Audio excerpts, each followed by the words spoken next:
क्या आप भी इस बार बोर्ड परीक्षा देने जा रहे हैं और आप ये सोच रहे हैं कि आपका बोर्ड एग्जाम बहुत अच्छा हो और आपको सामाजिक विज्ञान में सारे प्रश्न कोई एक साथ बता दे? तो आज के इस वीडियो में हम लोग सामाजिक विज्ञान के नागरिक शास्त्र के सारे इंपॉर्टेंट प्रश्न करने वाले हैं। हर चैप्टर से ज्यादा नहीं, सिर्फ 5 से 6 प्रश्न बताऊंगा, उतने ही प्रश्न आपको तैयार करके जाने हैं। अब आपको लग रहा होगा कि इतिहास, भूगोल और अर्थशास्त्र के प्रश्न कहाँ मिलेंगे, तो नीचे डिस्क्रिप्शन बॉक्स में सबकी लिंक दे रखी है, जाके वहां से बाकी के सारे प्रश्न भी देख लेना। तो चलिए बिना देर किए हुए शुरू करते हैं। जो हमारा पहला चैप्टर है जिसका नाम क्या है, जिसका नाम है मेरे प्यारे बच्चों सत्ता की साझेदारी। ये सत्ता की साझेदारी वाला जो चैप्टर है हमारा, इस चैप्टर से जो हमें सबसे ज्यादा प्रश्न देखने को मिलता है वो हमारा पहला प्रश्न स्क्रीन के ऊपर लिखा हुआ है कि वर्ष 1970 से 1993 के बीच जो बेल्जियम के संविधान में कितने संशोधन हुए थे उनका वर्णन करना है। कितने संशोधन हुए थे? 4। और सभी का वर्णन हमको करके बताना है कि कैसे केंद्रीय सरकार बनी थी, कैसे राज्य सरकार बनी थी, कैसे सामुदायिक सरकार बनी थी और कैसे बेल्जियम की राजधानी ब्रुसेल्स में सरकार बनी थी। तो भैया अब दूसरा सवाल जो बन जाता है वो बन जाता है हमारा कि पश्चिमी यूरोपीय देश बेल्जियम की राजनीतिक प्रणाली कैसी है, यानी वहां पर राजनीतिक प्रणाली कैसी है। अब इस चैप्टर में बात करें तो सिर्फ आप श्रीलंका और बेल्जियम के बारे में पढ़ लीजिए, काम हो गया। तीसरा सवाल हमारे पास बनता है कि आधुनिक लोकतंत्र व्यवस्थाओं में सत्ता की साझेदारी के विविध रूपों की आप विवेचना करके बता दो। तो यहाँ पे हमने सत्ता की साझेदारी के विविध रूपों की विवेचना पहले से करके बताई है। अगर आपने चैप्टर नहीं पढ़े हैं तो हमसे वन शॉट जरूर पढ़ लीजिएगा। उसके बाद चौथा प्रश्न आता है हमारे पास कि लोकतंत्र में सत्ता की साझेदारी क्यों आवश्यक है और कोई एक तर्क दीजिए। उसी से संबंधित 2 प्रश्न हमारे सामने और भी लिखे हैं जो हमारे बोर्ड के एग्जाम में आते हैं। अब सुन लो, इस चैप्टर में एक और प्रश्न आपको बता देता हूं और वो प्रश्न है हमारे पास श्रीलंका में बहुसंख्यकवाद। तो ये वाला प्रश्न भी आप अच्छे से तैयार कर लीजिएगा कि श्रीलंका में बहुसंख्यकवाद को आप बताइए कि श्रीलंका में बहुसंख्यकवाद का अर्थ क्या है, ठीक है, और वहां पे क्यों लड़ाई झगड़े और क्यों वहां पे सांप्रदायिक दंगे हो रहे थे। तो ये वाला टॉपिक भी अच्छे से तैयार कर लेना।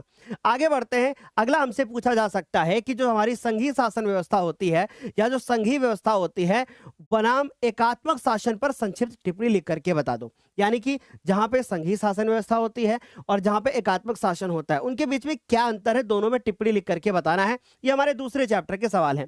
और विकेंद्रीकरण का क्या अर्थ होता है। अब ये जो सवाल हमने दूसरा वाला बोला ना, विकेंद्रीकरण, ये 100% बनता ही बनता है। और इसी प्रकार पिछले चैप्टर में अगर बात करें तो लोकतंत्र वाला प्रश्न हमारे लिए सबसे ज्यादा इंपॉर्टेंट हो जाता है। अब हम बात करें भारत में संघीय व्यवस्था, तो पहली चीज तो हमें ये पूछेगा कि भारत का संविधान में क्या क्या व्यवस्था है। फिर पूछेंगे भारत में संघीय व्यवस्था की किन्हीं 4 विशेषताओं की जो है व्याख्या कर दीजिए या उसका वर्णन कर दीजिए। ये दोनों सवालों में जो ये वाला पार्ट है, जो ये वाला पार्ट है, लगभग आपको सेम मिल जाएगा। फिर बात करते हैं संघवाद क्या है और भारत की संघात्मक शासन व्यवस्था की प्रमुख विशेषताएं बता दीजिए। 5वां मिलेगा कि संघवाद का अर्थ क्या है और संघीय व्यवस्था की प्रमुख विशेषताओं के बारे में बता दो। तो ये दोनों लगभग सवाल एक ही जैसे हैं, ठीक है। यहाँ पे सिर्फ बात हो रही है सिर्फ भारत की और यहाँ पर पूरे विश्व की बात हो रही है। आगे बात करते हैं भारत में केंद्र और राज्यों के बीच सत्ता की साझेदारी का बंटवारा किन्हीं 3 विशेषताओं का वर्णन कर दो। यानी भारत में जो सत्ता की साझेदारी है वो केंद्र और राज्य सरकार के बीच में कैसे करी गई है उसके बारे में डिटेल में बताना है। हमारा तीसरा चैप्टर होता है जिसमें एक सवाल बहुत इंपॉर्टेंट है और वो है लैंगिक विभाजन। तो यहां से एक सवाल हमारा कंफर्म बनेगा। फिर आता है भारत में महिलाओं के प्रति भेदभाव। ये सवाल अच्छे से आप तैयार करिएगा। और वैसे मैं आपको एक बात बताऊं, बहुत सॉलिड बात बोलने जा रहा हूं। सोशल साइंस में जो हमारे शॉर्ट क्वेश्चन, लॉन्ग क्वेश्चन आते हैं ना, अगर आप बना करके भी लिखोगे ना तो पूरे नंबर मिलते हैं भाई। लिखना जरूरी है। शॉर्ट हमारा आएगा 80 शब्दों में लिखना है, लॉन्ग आएगा 150 शब्दों में लिखना है। आगे बात करते हैं बच्चों तीसरे सवाल पे, सांप्रदायिकता को दूर करने के लिए किन्हीं 3 उपायों को बता दो। सांप्रदायिकता यानी जहां पे कोई भी एक समूह अपने आप को श्रेष्ठ समझने लगता है, कैसे दूर किया जा सकता है। शिक्षा, जागरूकता, यही तो इसके उपाय होते हैं। आगे बात करते हैं चौथे प्रश्न पर, जाति पर आधारित निर्वाचन होने में क्या हानियां हैं। कि अगर निर्वाचन होता है और जाति पे आधारित होता है तो क्या उसकी हानियां हो सकती हैं और किन्हीं 3 हानियों के बारे में बताना है। भारतीय समाज में जो जाति प्रथा है वो अभी भी प्रचलित है। ये सवाल बहुत इंपॉर्टेंट है। जाति प्रथा से सवाल बनेगा ही बनेगा। फिर उसके बाद भारत में विधायिकाओं में महिलाओं के प्रतिनिधित्व की क्या स्थिति है। यहीं पे एक सवाल बनता है, नारी शक्ति वंदन अधिनियम जो 2023 में आया था उस पे भी आपको शॉर्ट क्वेश्चन इस बार देखने को मिल सकता है। आगे बात करते हैं कि भारत एक धर्मनिरपेक्ष देश है, किन्हीं 3 प्रावधानों के आधार पर स्पष्ट कर दो। यह सवाल मोस्ट इंपॉर्टेंट है। इस बात को ध्यान से नोट कर लीजिएगा। और एक ये सवाल हमारा मोस्ट इंपॉर्टेंट है, आपका लॉन्ग जो है ना, जो सिविक्स से बनेगा वो इसी चैप्टर से बनने के पूरे चांस होते हैं। आगे बात करते हैं जातिवाद क्या है। तो भैया जब आप ये वाला जाति वाला पढ़ोगे तो ये वाला क्वेश्चन भी उसी में कवर हो जाएगा। चौथा चैप्टर बनता है राजनीतिक दल। तो यहां से एक लॉन्ग बनने के चांस है, ऑप्शन में आ सकता है कि भैया राजनीतिक दल का कार्य बता दो, ठीक है, और राजनीतिक दलों के 3 कार्यों का उल्लेख कर दीजिए। और गठबंधन सरकार से आप क्या समझते हैं, ये वाला सवाल भी हमारे लिए इंपॉर्टेंट है। राजनीतिक दलों की क्या चुनौतियां होती हैं, किन्हीं 2 को स्पष्ट कर दो। ये सवाल 2025 के बोर्ड एग्जाम में पूछा भी जा चुका है और ये काफी ज्यादा बच्चों क्या है इंपॉर्टेंट है। ये सारे सवाल जो बच्चों आपको बता रहा हूं ना, ऐसे ही हमने पिछले वर्ष बच्चों को सवाल बताए थे और यही सवाल बोर्ड के एग्जाम में देखने को मिले थे। आप चाहो तो पिछले वर्ष के पेपर उठा के देख सकते हो, आपको यही सवाल देखने को मिलेंगे। और इसी प्रकार हमने भूगोल, इतिहास और साथ में अर्थशास्त्र के प्रश्न भी करवा रखे हैं। आगे बात करते हैं और कहां मिलेंगे, नीचे डिस्क्रिप्शन बॉक्स में लिंक है। आगे बात करते हैं कि राजनीतिक दलों का कार्य क्या है ना, का मतलब कार्य क्या है और उसके बाद उसके तात्पर्य भी आपको बताने हैं।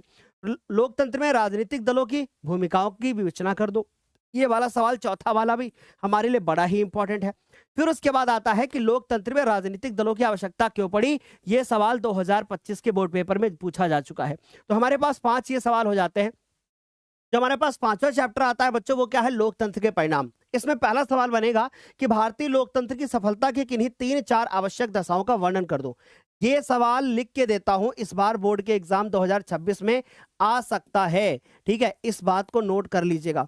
इस बार 2026 के बोर्ड एग्जाम में यह सवाल देखने को मिल सकता है क्योंकि यह सवाल पिछले 3 सालों से लगातार पूछा जा रहा है।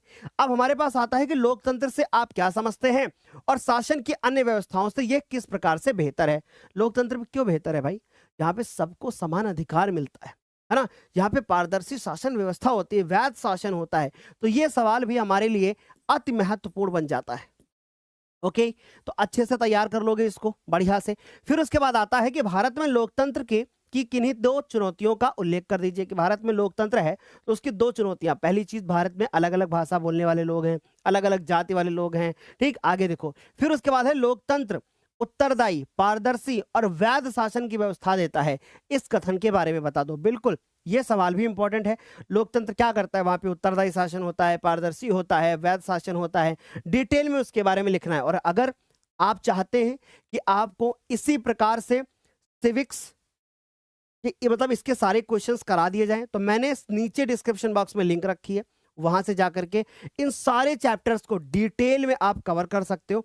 और सारे चैप्टर जब डिटेल में कवर कर लेना, फिर कमेंट सेक्शन में बताना कि आज का वीडियो कैसा लगा और जरूर बताइएगा कि वीडियो कैसा लगा है। थैंक यू सो मच, आज के लिए इतना ही।